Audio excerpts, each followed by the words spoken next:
Sexta rodada do Campeonato Carioca. Vamos aqui falar então, já que estamos falando do Flamengo. O Flamengo foi até o Moacirzão enfrentar o time da Cabofriense, venceu por 1-0, um time muito mais reserva do que titular, apenas 3 titulares no time.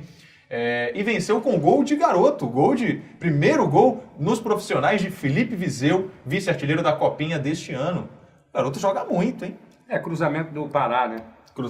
Pará de cruzamento do Pará. Fez um bom cruzamento, né, na cabeça do Felipe Viseu. Logo no começo do jogo, o Flamengo tomou as ações ofensivas, né? Um primeiro tempo, claro, totalmente diferente daquele time titular. Como bem frisou o nosso querido Patrick Samartin, o Flamengo só tinha 3 jogadores titulares, que eram o Paulo Vitor, o Juan e o Mancoejo. O Mancoejo, uma bela participação, vai ganhando ritmo, vai agradando a torcida, um jogador que chega muito bem à frente, tem um bom passe. Dele, eu acho, pelo Flamengo aí, para competir contra o Fluminense. Justamente. Eu achei que ele foi muito bem também, mas me preocupa a partir do momento que o melhor jogador do Flamengo em campo ontem foi o Márcio Araújo.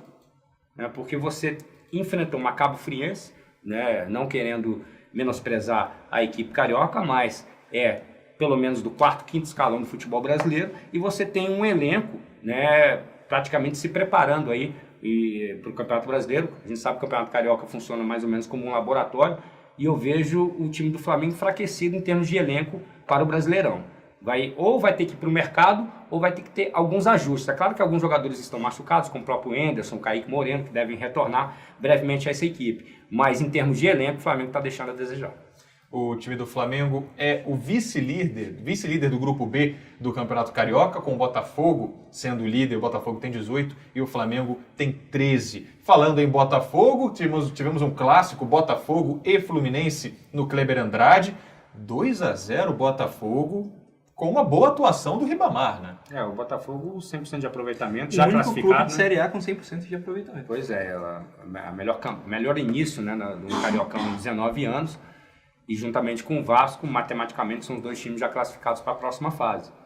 E ontem não foi diferente, né? Fez uma trinca ali com o Lindoso, com o Ayrton e com o Bruno Reis, que funcionou muito bem contra a equipe do Fluminense, né? Neutralizando as principais jogadas do tricolor carioca, e principalmente com esse jogador que era a válvula de escape, que era o Ribamar. Né? Foi um jogador que funcionou muito bem. O GG ficava mais à frente dessa trinca, né, de marcação, e você tinha o Luiz Henrique e o Ribamar infernizando a zaga do Fluminense. O gol veio logo no início, aos 7 minutos, numa falha do sistema defensivo fluminense, que já levou 16 gols na temporada. Aliás, o Eduardo Batista, inclusive, está no bico do corvo, deve cair a qualquer momento. Os resultados, a gente sabe, o futebol brasileiro vive de resultados. Ele tenta implementar um trabalho, mas os jogadores não estão assimilando. O Fluminense tem um bom elenco e não pode realmente, para o seu torcedor, atuar da maneira como atuou ontem. Claro que no segundo tempo melhorou um pouquinho, saiu, né, fugiu dessa marcação ostensiva que o Botafogo fez, essa blitz no primeiro tempo. No segundo tempo teve mais posse de bola, 68%, mas não foi efetivo. Não chegava ao gol do goleiro Jefferson. Então acho que precisa melhorar muito em termos de meio campo, principalmente de armação, articulações da jogada na equipe do Fluminense. Tem um bom ataque, é o ataque mais positivo do campeonato, mas o Botafogo é a defesa menos vazada junto com o Vasco.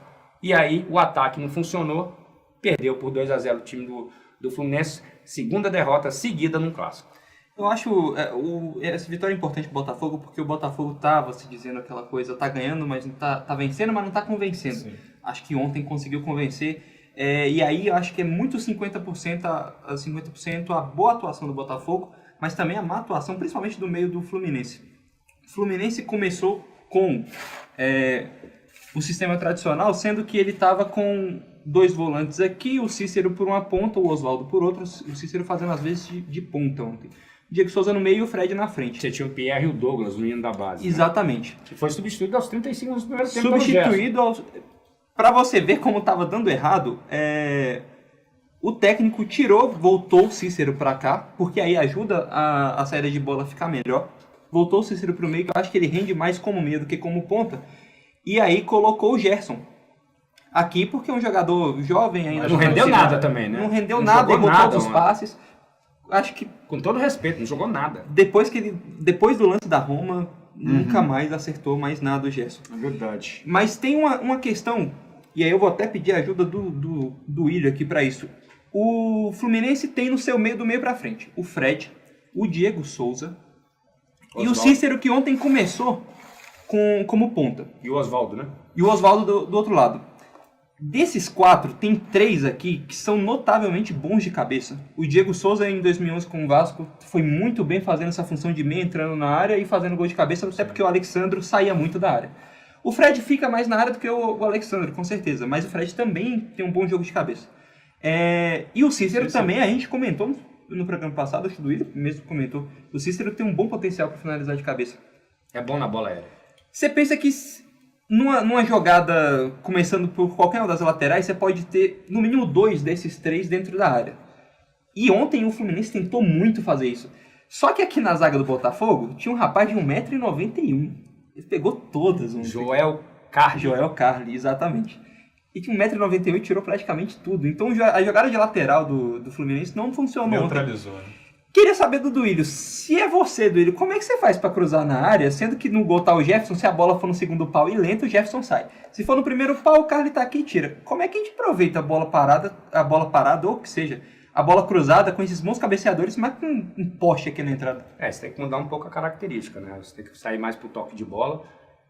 Claro que a bola parada, ela é fundamental quando você possui jogadores que funcionam muito bem, né? E o Fluminense, como você bem ressaltou, é uma equipe que tem a qualificação necessária para poder finalizar bolas aéreas. Só que como ontem tinha uma zaga muito bem postada e o Joel Carli fez muito bem essa função, 1,91m, ganhou todas pelo alto, e você tinha uma trinca de volantes também muito bem montada à frente desse sistema defensivo, você tem que tentar os lados do campo ou a tabela infiltração pelo meio. Então acho que o Fluminense pecou insistindo nessa bola aérea, achando realmente que essa seria a melhor maneira de chegar ao gol da equipe do Botafogo. Você tem outra opção, você tem um cruzamento por baixo. Por baixo não, também. pode ser. Agora, o problema é o seguinte, quando você tem uma coisa assim, a coisa mais importante que o lateral tenta ir mais no fundo possível, porque se você vai no fundo, o centroavante está frente à porta e está em uma posição melhor da zaga. Mas na verdade, aquilo que sempre eu acho, um jogador do 91, geralmente um jogador muito bom de bola aérea e não tem muita rapidez no breve espaço. Então eu acho que poderia ser sempre muito bom o centroavante recuar um pouco e desfrutar o inserimento do meia. Que aí é o Diego Souza. No espaço, Você entendeu? chama o zagueiro para fora. Exatamente, e você coloca no espaço com uma bola dentro do espaço. Eu acho que geralmente é assim que uma pessoa ataca um espaço quando você vê que de bola aérea não dá. E os dois laterais do Fluminense sobem muito. O Elton Silva e o Scarpa tem potencial para subir. Tanto é que a zaga ontem ficou desguarnecida em várias vezes. Em vários momentos o Botafogo chegou no 3 contra 2, 3 contra 3. Isso que eu ia falar, justamente. O grande problema, na verdade, o Elton Silva foi praticamente anulado pela essa trinca de marcação da equipe do Botafogo, né? Com o Lindoso, o Ayrton e o Bruno Reis. O Bruno Reis fechando muito esse lado esquerdo do campo, conseguia neutralizar essa principal jogada do Elton Silva, mas o Gustavo Scarpa era a principal válvula de escape da equipe tricolor. Só que deixava um buraco no sistema defensivo, aonde inclusive o segundo gol saiu por ali, no cruzamento do Luiz Ricardo, aos 26 minutos da primeira etapa, por baixo, cruzamento aí não veio pelo alto, veio por baixo, porque a zaga do Fluminense também é alta, veio por baixo, e o menino Ribamar, Lucas Ribamar, ele quer ser chamado assim, grande jogador, bom jogador, hein? Fica de olho. Fica de olho, hein? Fica Jogador de olho. das categorias de base do Botafogo, empurrou a bola para as redes, fazendo 2-0. E aí sim, teve o Botafogo, a partir daquele momento, teve o total controle da primeira etapa. Volto a repetir, no segundo tempo o Fluminense melhorou, mas não foi eficiente, não foi contundente, não conseguiu chegar ao gol de empate. A posse de bola ficou 61 para o Fluminense, 39 do Botafogo, por esse segundo tempo. A primeira foi mais ou menos equiparada com o Botafogo mais efetivo. E a segunda, o Fluminense teve mais posse de bola, como falou do Willian, mal conseguiu ameaçar o gol do Botafogo. Falamos do Botafogo, que é líder do grupo B, e o Fluminense é quarto colocado, apenas com 7 pontos. O Resende está na cola, né, Patrick? Isso, o Resende tem 6 pontos, é o quinto colocado. E Friburguense também, que vai enfrentar o Friburguense, é o próximo jogo do Fluminense, na outra quarta-feira, é isso? Isso, exatamente. Um jogo de tem 6 pontos. E o Botafogo pega o clássico com o Vasco, lá em São Januário, né? Exatamente. Hoje Vasco teremos joga hoje, né? Vasco e Friburguense em São Januário, a partir das 7 horas da noite. Você não pode perder o Dedé, grande Dedé. Esse aí não vai perder, não. Não vou perder, não vou Só perder. o Nenê que perdeu apenas um jogo dos 28. Eu acho que o grande atrativo do jogo né? do Vasco hoje é saber como o time vai se portar sem o Nenê. Tem participação em 84% dos gols do Vasco. Saiu recentemente aí. Vê se o Vasco tem essa dependência do Nenê, né? Claramente tem. Agora eu quero saber, caso não tenha, qual vai ser a válvula de escape. Acho que hoje, como nunca, o Júlio César e o Madison tem que subir. É de Luiz, né? Tem mais delícia. Qual vai ser a alternativa, né? Tanto tática, né, Patrick? É importante o torcedor do Vasco entender isso. Hoje pode até ficar um pouco bravo no início do jogo, né? Justamente pela ausência do Nenê. O Nenê, que desde que chegou, volto a repetir, 28 jogos, ficou de fora só de uma partida, essa segunda. Então é muito importante para o esquema montado do Jorginho, a função que ele exerce. Então veremos como se comportará a equipe do Vasco sem o melhor jogador, para mim, do Campeonato Carioca desse ano. Terminamos aqui o programa Com Bola e Tudo desta quinta-feira.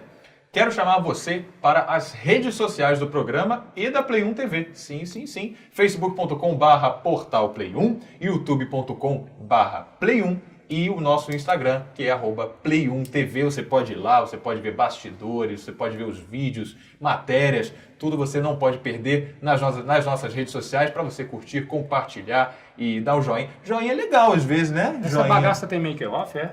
Joinha é bacana. Essa bagaça aqui... Tem make-off, é? Não tem Pra make-off. entregar a galera? Tem make-off para! no Instagram. Então, estou falando. No Instagram No tem Instagram tem? make-off. Portanto, @play1tv. Caí, papai. Terminamos o programa de hoje. Até segunda-feira aqui na play1.com.br. Abraço. Bom dia, gente. Valeu, Bom galera. dia. Bom dia. Tchau. Obrigado. Caiu, papai? Caiu.